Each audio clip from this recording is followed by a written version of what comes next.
Hey everybody, welcome back to RPG Imaginings. In this video, I want to talk about Trail of Cthulhu. Trail of Cthulhu is now 10 years old. We're at the 10th anniversary of Trail of Cthulhu. And it is what I would consider kind of more of a second tier or niche role playing game, in that it is not as well known in the hobby as perhaps it should be.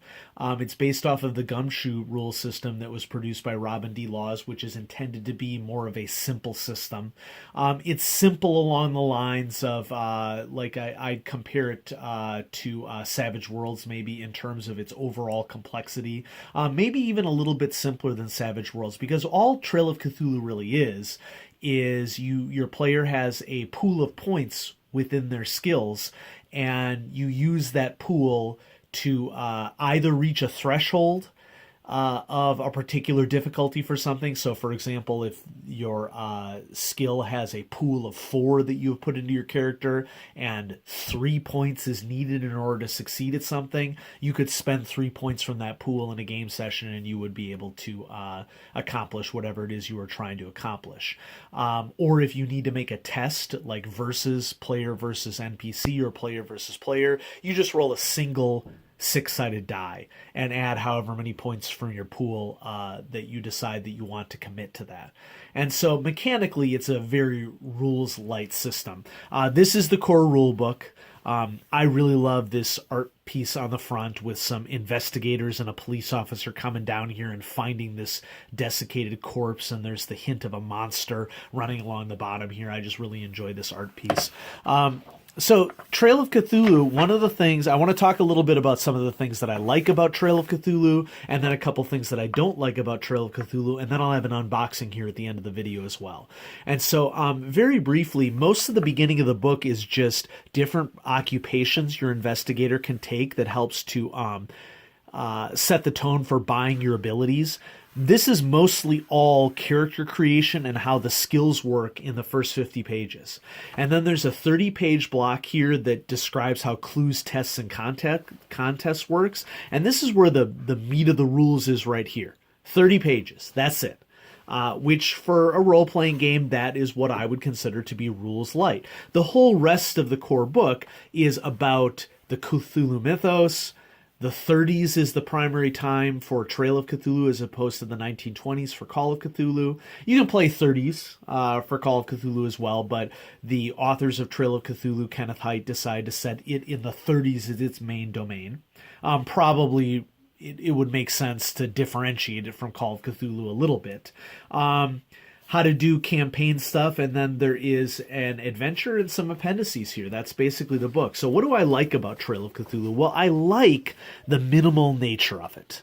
And I think that a key thing to get at the role-playing games is to minimize the mechanics as much as possible.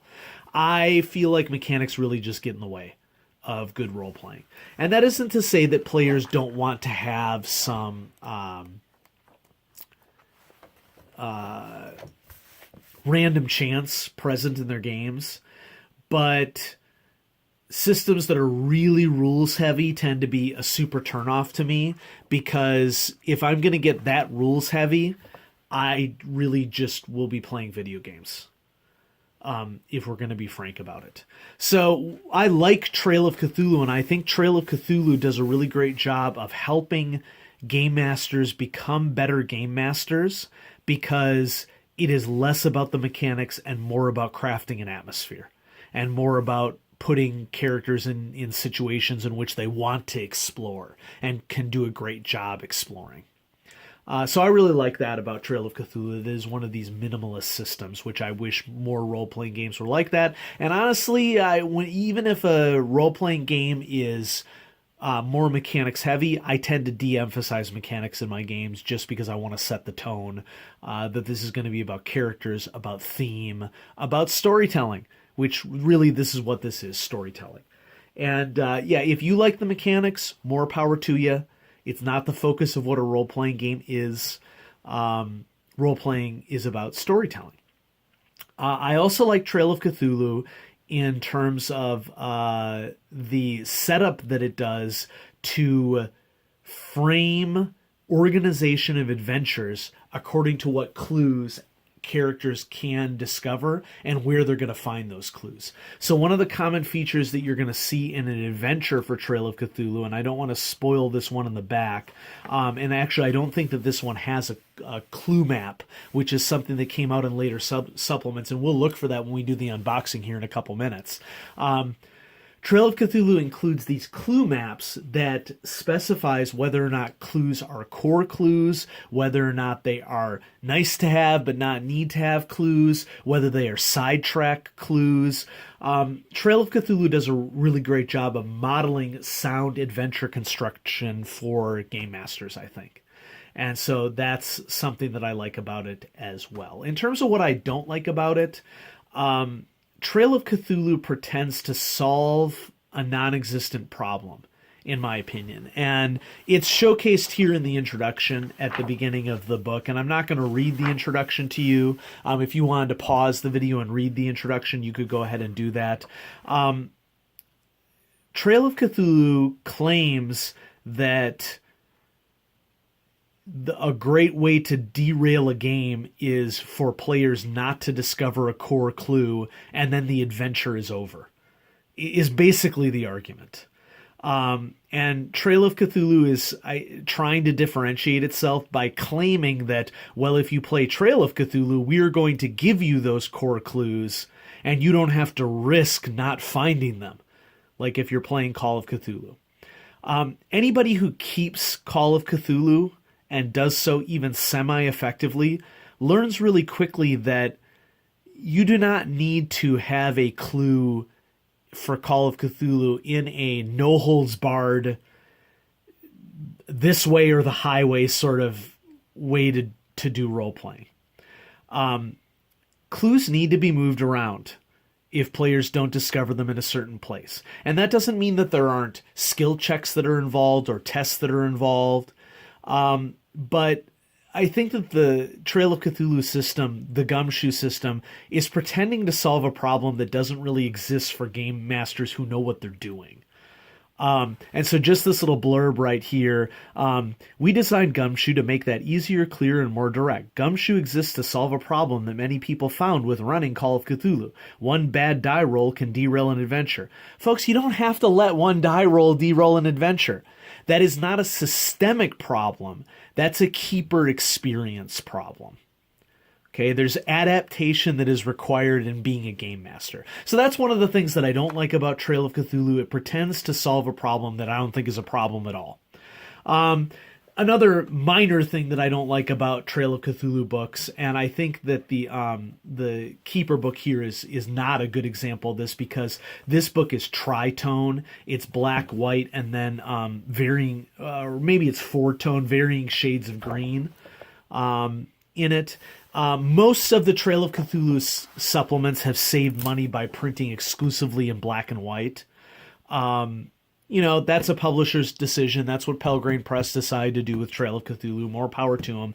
I prefer the full-color snazzy books produced for 7th edition Call of Cthulhu. It's probably worth noting that Trail of Cthulhu first came out in 2008, which is long before the reboot of 7th edition for Call of Cthulhu. And so who knows? Maybe printing costs were different back then. And I don't know, but I prefer a full-color book is all I'm saying.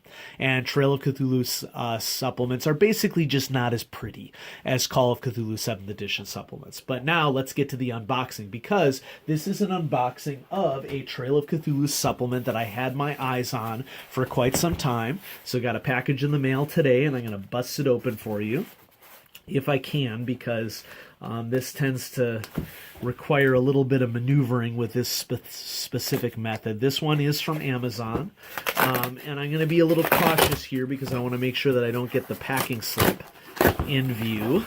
So I'm just going to pull out the book, look underneath it, don't see packing slip. And so we have, whoops, camera gets tipped over, hopefully not, Mythos Expeditions for Trail of Cthulhu. Despite my misgivings with that central tenet of Trail of Cthulhu, this system and these books are just as good as any Call of Cthulhu supplement in terms of ideas to mine for games. And so, short list of the Trail of Cthulhu supplements that I have. I have Cthulhu City, which imagines that Arkham, Massachusetts has been completely taken over by the Mythos, and it's sort of a truly grim dystopian take on this. I have the Eternal Lies campaign, which is the big Rolls-Royce campaign for Trail of Cthulhu. I'm still waiting to read through that. I have Out of the Woods, which is the supplement where Chris Spivey really cut his teeth on Trail of Cthulhu and the gumshoe system that led to his success with Harlem Unbound.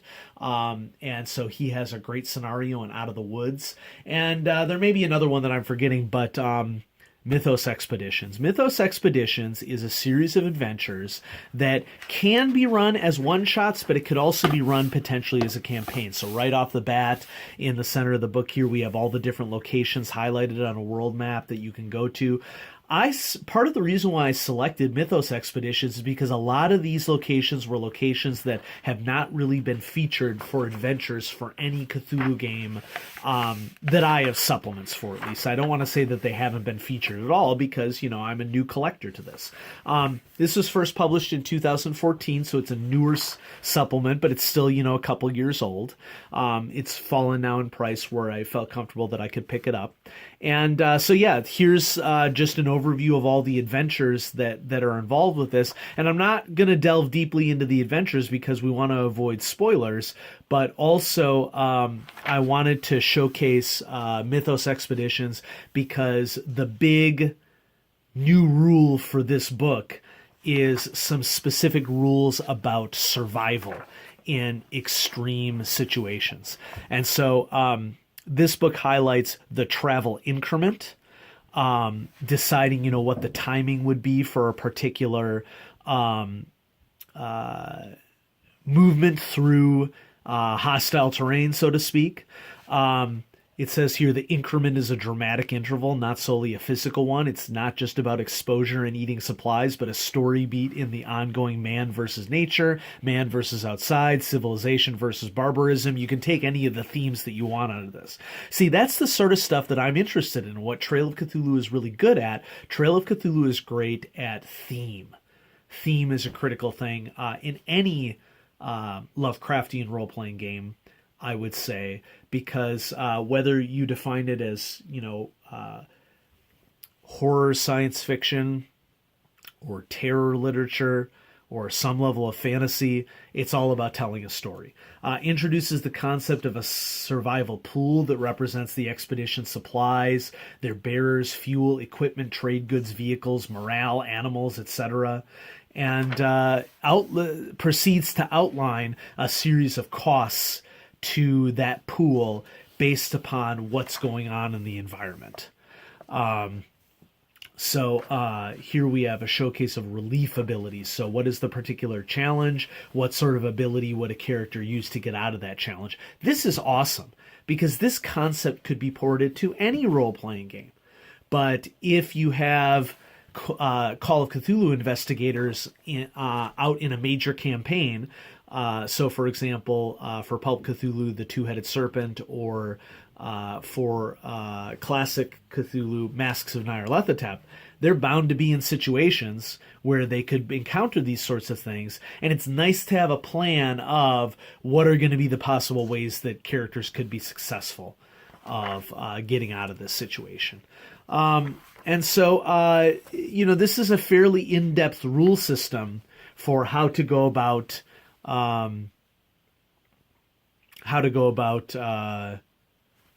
dealing with survival in a role-playing game. And now the whole rest of the book is adventures. And so I don't want to spoil those for anyone in the audience. It continues with the black and white nature of Trail of Cthulhu supplements. But this is a really nice book. The pages are always glossy. Get you just maybe a look at... Here's a handout right here. in case you're curious as to the sorts of things that are involved here. And then back to the back map here. We'll just end it off by reading a little bit about it. You are about to depart on 10 journeys into the unknown, following the trail of Cthulhu to isolated Pacific islands, into the icy wastes of the Arctic, through jungles and war zones, and even off the Earth itself. In the blank spaces of the map, dark deities flourish and evil festers. But the truth waits to be discovered, secret knowledge that man may not be meant to know, but that Miskatonic University covets. Into that mystery your investigators go, armed with gun and camera and notebook, risking their own survival to keep those blank spaces from swallowing up the world. And so we have an adventure by Robin D. Laws, an adventure by Kenneth Haidt, an adventure by Matthew Sanderson, who's done some writing for Call of Cthulhu as well recently. I think Matthew Sanderson is one of the hosts of Good Friends of Jackson Elias podcast. So nice to see that he's continuing to publish things. This is 2014, obviously. Mythos Expeditions collects 10 standalone scenarios using the new Gumshoe Expedition rules, in which the story looms larger than the bookkeeping. Each adventure can also connect to the Armitage Inquiry campaign setting, expanded by Kenneth Haidt in this book as well. So I didn't review that at all. You know, another book, one of the last Trail of Cthulhu supplements that I want to make sure that I collect is called Bookhounds of London. That's one that I want to pick up because it has a detailed rule set on how to go about curating antique manuscripts or mythos manuscripts. And so I think that that's a cool thing to do. So there we go. Trail of Cthulhu, Mythos Expeditions, newest addition to my Trail of Cthulhu collection. I'll be having some more things coming at you on the channel. I have lots of Call of Cthulhu, Trail of Cthulhu supplements to share with you. The next one that I want to do on the channel for sure, I've been putting this off since around Halloween when I was planning to do this, and then I got really sick and it got put on the back burner, and that is to do an overview of how the Ravenloft campaign setting for Dungeons & Dragons has changed over time. I first got into Ravenloft when I was reading the novels when I was a teen, and I've been collecting Ravenloft since AD&D 2nd edition, and I recently picked up Curse of Strahd for 5th edition, and I've been reading through that, and so when I finish that up, that will be the next review here on the channel. So look for Curse of Strahd coming up. Thanks for watching, everybody.